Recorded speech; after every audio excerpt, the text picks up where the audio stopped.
So ito mga guys, ang hirap pala mga guys sa ibang bansa, no?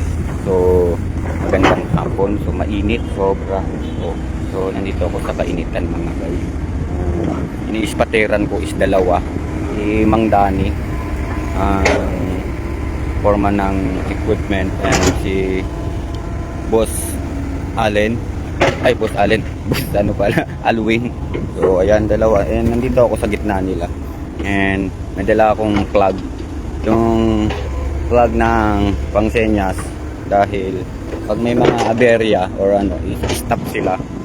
So red and green, go go go. Ayan, si Mang Dani is ipapatag na namin to guys, yung mga natambak na to. So dito ako nakalagay sa, so aakyat muna ako doon guys sa pinakatuktok. So si Mr. Kilabot, yan, para tayong nasa sobrang init, and always pogi pa rin. So aakyat ako dito sa tuktok para masenyasan ko yung pasa-pasa kasi nila to.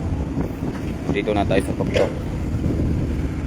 So yung mga boss, ayun, mukhang nagpapalipad na naman sila ng drone.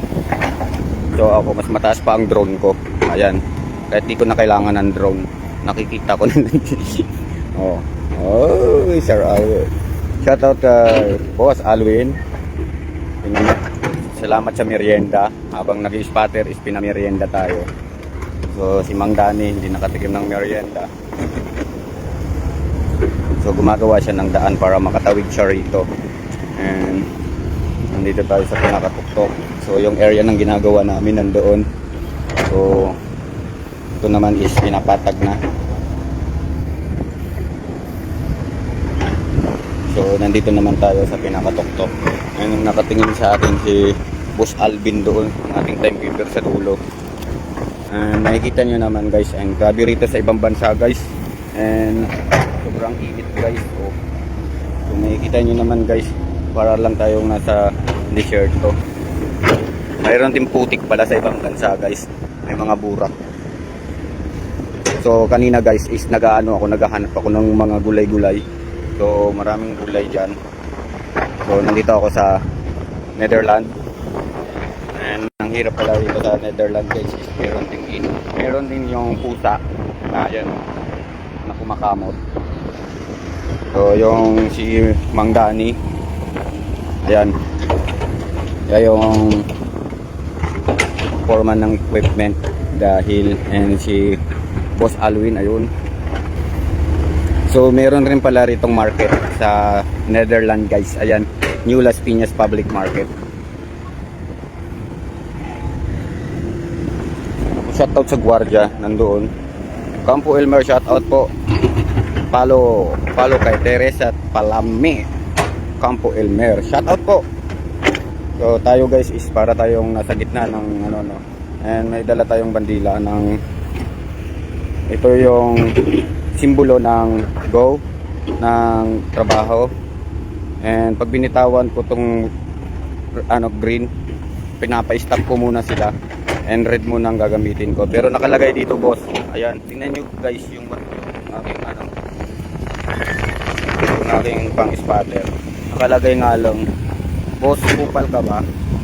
So ayan. So ayun lang guys. Ayun, pag nakita nila yun. Ayan si Mang Dani, natanggal na ng hard niya kasi mainit talaga rito sa Netherlands. Grabe. So sobrang init kasi rito guys. Ayan, malapit na silang mag-shake hands ng kanilang kamay.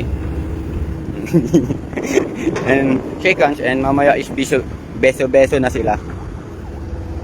So itong inapakan ko kasi guys is mataas, and papatag namin yung mga bundok-bundok na yan.